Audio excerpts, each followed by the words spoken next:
పోతు ప్రజలు హరిగోసబడుతూ ఉంటే వలసెల్లిపోతు ప్రజలు హరిగోసబడుతూ ఉంటే ఆరేసుకున్న చీర పారేసుకున్న మనసు ఆరేసుకున్న చీర పారేసుకున్న మనసు అని పాటవాడి నోనికి పట్టాభిషేకమేంది అని పాటవాడి నోనికి పట్టాభిషేకమేంది రేవంత్ రెడ్డి మామ రేవంత్ రెడ్డి మామ రేవంత్ రెడ్డి మామ రేవంత్ రెడ్డి మామ ఈ విగ్రహాలు పెట్టే డ్రామాలు ఏంది రామ ఈ విగ్రహాలు పెట్టే డ్రామాలు ఏంది మామ గాబాల సుబ్రహ్మణ్యంతో బంధమేంది మామ గాబాల సుబ్రహ్మణ్యంతో బంధమేంది రామ.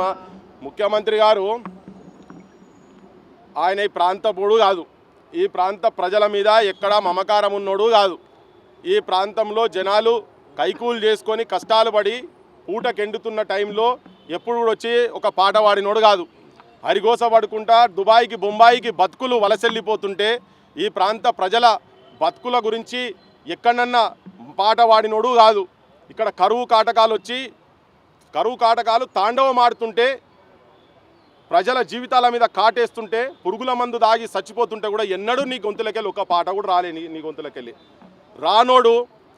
పోని మంచి గాయకుడే దేశమంతా పాట పాడినోడు కదా జర తెలిసినోడు కదా అని అనుకుంటే నీ దగ్గరకు వస్తే నీ స్వభావం నీ స్వార్థ స్వభావం నువ్వు ఎంత కమర్షియల్ ఆర్టిస్ట్ అయినా నువ్వు తెలంగాణ ఈ ప్రాంత ప్రజల విముక్తి కండ్ల ముంగట పిట్టలు రాలిపోతుంటే ఇవ్వనికన్నా కనికరం వస్తుంది. నీకు ఒక మనసు అంటూ ఉంటే నువ్వు పెద్ద రాష్ట్రాన్ని కూడా కాదు కవి కూడా కాదు కదా, నువ్వు ఎవరో రాసిన దానికి పైసలకు నువ్వు వాడేటో నువ్వు అంతనే కదా. ఇక్కడ కానీ వాళ్ళు సర్వం అనుకొని ఈ జనం గురించి పాటలు రాసి పాటలు పాడినటువంటి వాళ్ళది పక్కకు పెట్టి ఈ ముఖ్యమంత్రికి మరినే ఇంకా చంద్రబాబు నాయుడు దగ్గర చెంచాగిరి చేసుకునే ముఖ్యమంత్రి లెక్కన కనబడుతున్నాడు. వెనకట బూట్లు మోసినావు ఇప్పుడు కూడా బూట్లు మోస్తున్నావు అనిపిస్తుంది. ఎందుకంటే ఇంతమంది ఇప్పుడు గత 10 రోజుల నుంచి తెలంగాణ మొత్తం కోడైకూస్తున్నది. తెలంగాణలో ఉన్నటువంటి జర్నలిస్టులు కావచ్చు, తెలంగాణలో ఉన్నటువంటి మేధావులు కావచ్చు, తెలంగాణలో ఉన్నటువంటి కవులు కళాకారులు అందరూ మూకుమ్మడిగా ఇంక్లూడింగ్ నువ్వు సాంస్కృతిక సారథి సలహాదారులు కూడా చాలామంది మాట్లాడుతున్నారు. కానీ వాళ్ళ చైర్మన్ మాత్రం మాట్లాడతలేడు. ఎవరైనా చైర్మన్ పేరు ఏదో ఉండే కదా కోదండరాం ఆయన కాదు, ఈ చైర్మన్ వేరే నరసింహారెడ్డి. కోదండరామరెడ్డి గారు మీకు ఎమ్మెల్సీ వచ్చిందే త్యాగాల పునాదుల మీద. కానీ ఇలా మీరు బయటకు వచ్చి మాట్లాడాలి, అవసరమైతే మీరు రిజైన్ చేయాలి. ఈ విగ్రహం మాత్రం రేపు ఇక్కడ కనుక ఆవిష్కరణ జరిగితే మొట్టమొదలు చేయాల్సింది కోదండరాం గారు రాజీనామా చేసి మీరు ఇక్కడికి వచ్చి కూర్చోవాలి. నేను సాంస్కృతిక సలహా మండలి అందరికీ కూడా విజ్ఞప్తి చేస్తున్నా. కొంతమంది బహిరంగంగా అపోజ్ చేస్తున్నారు. నిన్న ఒగ్గు రవితో ఛానల్లో టెలిఫోన్లో మాట్లాడితే కూడా అపోజ్ చేసింది.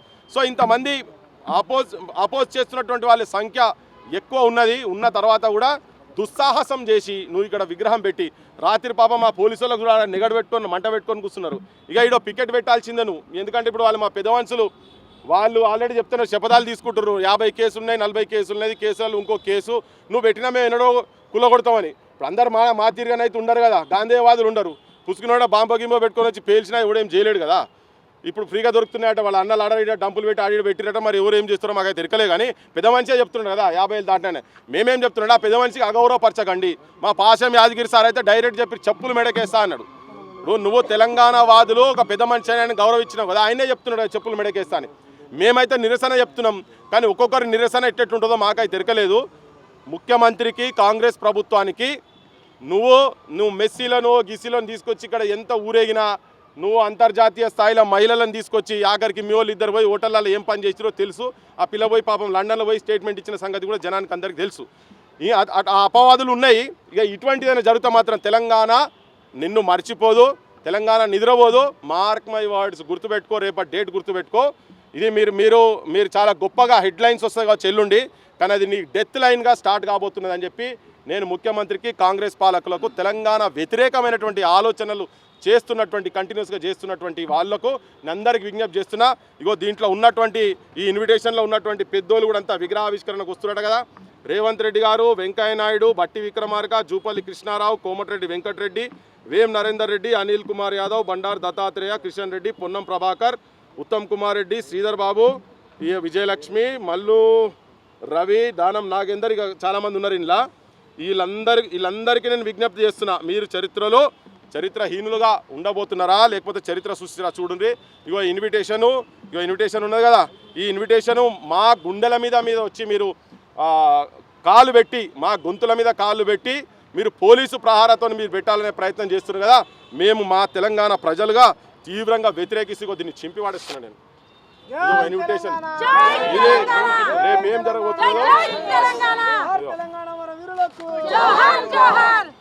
రేపు ప్రజలు కూడా రాజకీయంగా ఇండ్లున్న అన్ని రాజకీయ పార్టీలను ఇట్లనే ప్రజలను ఓట్ల రూపంగా చించి పడేస్తారని చెప్పదలుచుకున్నాను నేను. ఇదిగో ఇది కాగితంతో అవుతున్నది, రేపు ఇంకా దేంతో అవుతుందో తెలియదు. చలో ఇంకెవరు అడిగేది నేను క్వశ్చన్. ప్రాంతం వేరే వాడైనా కూడా ఒక కళాకారుని గుర్తించాల్సిన అవసరం ఉన్నది. తెలుగు వాడే కదా ఎస్పీ బాలసుబ్రహ్మణ్యం కూడా చెప్పేసి మహేష్ కుమార్ గౌడ్ మాట్లాడుతున్నారు. ప్రాంతం వేరే వాడనే కమర్షియల్ ఆర్టిస్టు, కానీ ఈ ప్రాంతం అస్తిత్వం గురించి తెలంగాణ అనేది ఒక సపరేటు. భారతదేశము విభిన్న రాజ్యాలు చిన్న రాజ్యాలు కలిపి దాదాపు 560 సంస్థానాలు చిన్న కలిపి ఒక భారతదేశం అనేది it is a union of state, federal state India. So ఒక్కొక్క ప్రాంతానికి ఒక్కొక్క భాష ఉంటుంది, ఒక్కొక్క సంస్కృతి ఉంటుంది, ఒక్కొక్క జీవన విధానం ఉంటుంది, బతుకుదేరు రూపాలు ఉంటాయి, యాస భాషలు ఉంటాయి. ఇవన్నిటిని గౌరవిస్తేనే భారతదేశం అయింది. ఓకే, ఒక కమర్షియల్ ఆర్టిస్ట్ను. సో ఈ ప్రాంత అస్తిత్వం గురించి ఇక్కడ నిజాం పాలన జరుగుతున్నప్పటి నుంచి పోరాటాలు, అదే కవులు నేను పెద్ద నా నిజాము రాజు తరతరాల బూజు అని గోడల మీద ఉండి జైళ్ళలో ఉండి రాసినటువంటి వాళ్ళవి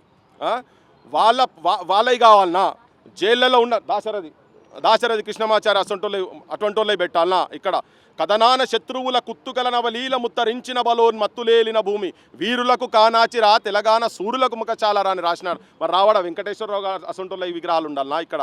ఎటువంటి వాళ్ళు ఉండాలి ఇక్కడ?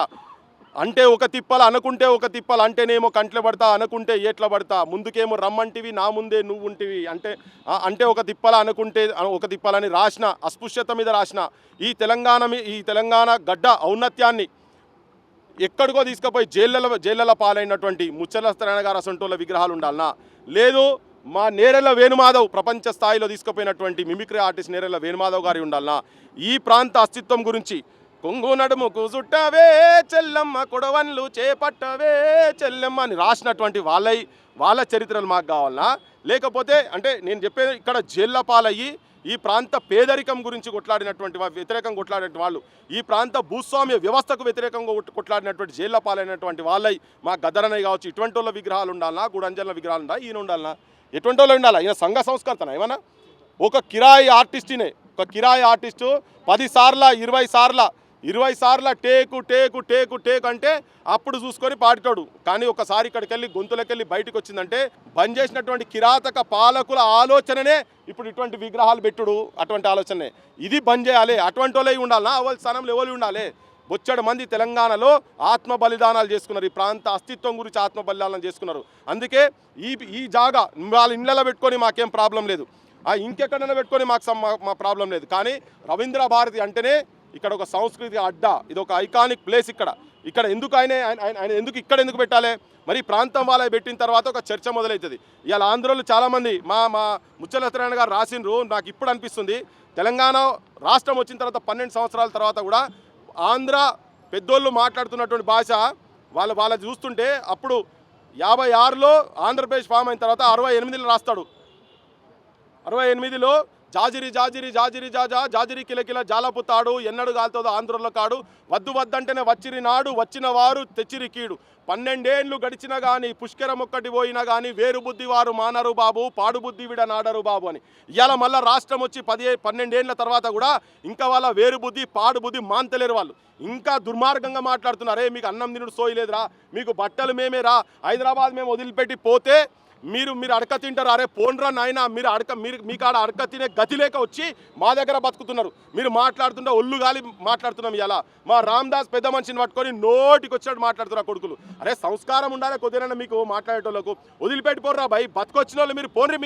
మీరు మా మీద ఎందుకు మాట్లాడుతున్నారు, మా మీద ఎందుకు ఎడుతున్నారు? మేము పోతే సంక్రాంతి క్రికెట్కి వెళ్ళి పోతే మీకు హైదరాబాద్ అంతా కాలేదు, క్రికెట్ ఆడుకుంటాం, ఫుట్బాల్ ఆడుకుంటాం, బాస్కెట్బాల్ ఆడుకుంటాం. మా జాగా అయ్యా, మా అయ్యా అవ్వాలి మా తాతలు ముత్తాతల జాగా ఇది, మా అయ్యా జాగిరిది, మా తెలంగాణ అయ్యా జాగిరిది, మీది కాదు. అడుగుతున్నాడు ఇట్లా పెద్ద మంచి మాట్లాడినట, మీ అయ్యా జాగిర్ అని. ఎస్, మా అయ్యా జాగిరే తెలంగాణ, మా తాతల జాగిరే, మీది కాదు. మీది ఆంధ్ర పో, మా తెలంగాణ తల్లి మీద ఆంధ్ర మాత పోన్రి. మీకు అట్లా ఉండేది ఉంటే మీ బతుకొచ్చినంతో మాకు పంచాయతీ లేదు. ఇవాళ చెప్తున్నాం మా అరుణోదయ రామారావు ఆ రాయలసీమోడు ఇక్కడ వచ్చి సినిమా పాటలు పాడేటోడు వచ్చి ఇక్కడ ఉద్యమాలు తిరిగితే గట్టంటోలే పెట్టు మేము కాదంటలేం కదా. రామకృష్ణ తెలంగాణ పాట పాడిన మా రామకృష్ణ ఈయన కాదంటే రామకృష్ణ పాట పాడిండు కదా, ఆయన ఆంధ్ర ఆయనే కదా, మీరు ఆంధ్రాలో గౌరవిస్తలేరు. ఎందుకు గౌరవిస్తలేరు అంటే ఆయన తెలంగాణ పాట పాడిన కాబట్టి గౌరవిస్తలేడు. ఎవడు ఇలాంటి వరకు ఆంధ్ర మీద ఎవడు మాట్లాడతలేడు. కానీ ఇలా మేము చెప్తున్నాం, నువ్వు రా, మేము మొత్తం వచ్చి ఇక్కడ తట్టబోస్తాం, తట్టబెట్టి ఆయనకు ఇటుకలు వేర్చి కూలి పని చేసి ఆయన విగ్రహాలు కడతాం. మీకు సంస్కారం లేదు, మీ భాష సంస్కారం లేదు. మా పైడి జయరాజ్ గురించి మాట్లాడరు నాయన, దాలా గురించి మాట్లాడతలేరు. ఓన్లీ బాలసుబ్రహ్మణ్యం దేశం మొత్తం అరే అడ్డమైన చెత్త పాటలు వాడినోడు పైసల గురించి ఒక్క తెలంగాణ పాట నువ్వు ఎందుకు వాడలేదు, మా త్యాగాల మీద ఎందుకు వాడలేదని క్వశ్చన్ చేస్తే దాని మీద ఆన్సర్ లేదు. గా పెద్ద మనిషి మీద మాట్లాడతారా?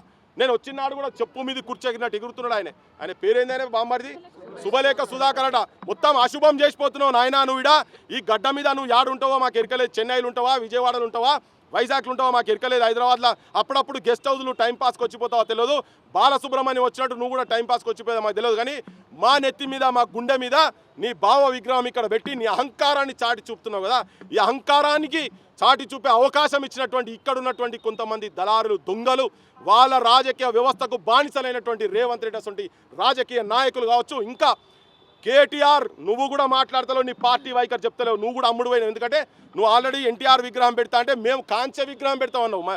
ఏది జూబ్లీ హిల్స్ ఎలక్షన్లప్పుడు మైత్రివనం దగ్గర నువ్వు కూడా మాట్లాడుకుంటూ చెప్పినావు కదా. మీ ఓట్ల రాజకీయాలకు తెలంగాణ అస్తిత్వాన్ని సర్వనాశనం చేయకండి.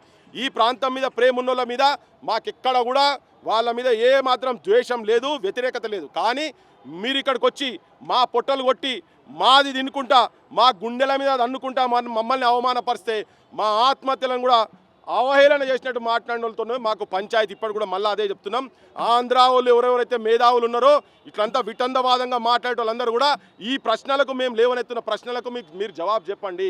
మీరు జవాబు చెప్తే అప్పుడు ఏదైనా కన్విన్సింగ్ ఉంటుంది. మీరేందే అసలు తిన్నది అరగక మాట్లాడుతున్నారు. మీకు సాహిత్యం మీద మన్ను పాడే కానీ మీరేంటంటే మీరు అటువంటి వాళ్ళని మేధావులు అనబడరు. మీరంతా చాలామంది విపరీతమైన తిట్లు వీందా వాందా వాడా వీడా నోటికి వచ్చినట్టు వాడేవాడో. అరే నాయనా, ఇక మా వాళ్ళు కూడా కొంతమంది తెలియక మీరు సబ్జెక్ట్ తెలుసుకోరు. ఫస్ట్ మీ రాజకీయ పార్టీలకు జోకుడు బంద్ చేయరు. ఈయన పీసీసీ మాట్లాడినట్టున్నావు కదా, ఆయనకేం సోయినదా, ఆయనకేమైనా సోయినదా? ఆయన సచిన వాళ్ళ శవం మోసినోడు, ఆయన ఏమన్నా మోసినోడు కాదు. ఇంకా వాళ్ళ పార్టీలు ఇద్దరు ముగ్గురుగా మదయాస్కి అసంటోళ్ళన్నా మోసిరు. వాళ్ళు ఏం మాట్లాడుతున్నారు? ఆయన వాయిస్ తీసుకోవాలి మీరు పోయి. మదయాస్కి ఏం మాట్లాడుతున్నావు వాయిస్ తీసుకోవాలి మీరు. అని దీన్ని సపోర్ట్ చేస్తున్నా అపోజ్ చేస్తున్నా పేరైతే లేదు. ఇలా బీజేపీ వాళ్ళకి అన్ని రాజకీయ పార్టీలకు చెప్పదలుచుకున్నా. ఆయనకు సోయి లేదు కాబట్టి మాట్లాడుతున్నాడు. ఇలా ఈ త్యాగాలు చేసి తెచ్చుకున్నదే ఈ ప్రాంత ఆత్మగౌరవాన్ని కాపాడేందుకు. దానికే భంగపాటు జరుగుతున్నప్పుడు మూగబెట్టేందుకు ఎందుకే మనుషులుగా బుట్టి వేస్ట్. ఈ గడ్డ మీద బుట్టి వేస్ట్ మాట్లాడినోడు ఎవడన్నా మాట్లాడుకుంటుండేది ఉంటే అందుకే మాట్లాడుతున్నాం. కడుపు గాలి మాట్లాడుతున్నాం. ఆవేశం ఏదో నోట్లకెళ్ళి వచ్చేది కాదు. ఇలా కొత్తగా మాట్లాడతలేం, మేము తరాలకెళ్ళి మాట్లాడుతున్నాం. యూనివర్సిటీ విద్యార్థులుగా అప్పటి నుంచి మాట్లాడుతున్నాం, ఇప్పుడు కూడా మాట్లాడుతున్నాం. ఎందుకంటే దొంగల చేతులలో పాలన ఉన్నది. ఈ దొంగలను పారిదోలేదాకా మాకు ఈ అవస్థలు అయ్యేటట్టు ఉన్నాయి. పాలన మా చేతులు వచ్చినాడు. ఇవన్నీ ఏం జరగాయి, ఇట్లా ఏం జరగాయని చెప్పాలి. అసలైన తొలి వెలుగు. ఫాలో వాట్సాప్ @తొలి వెలుగు official.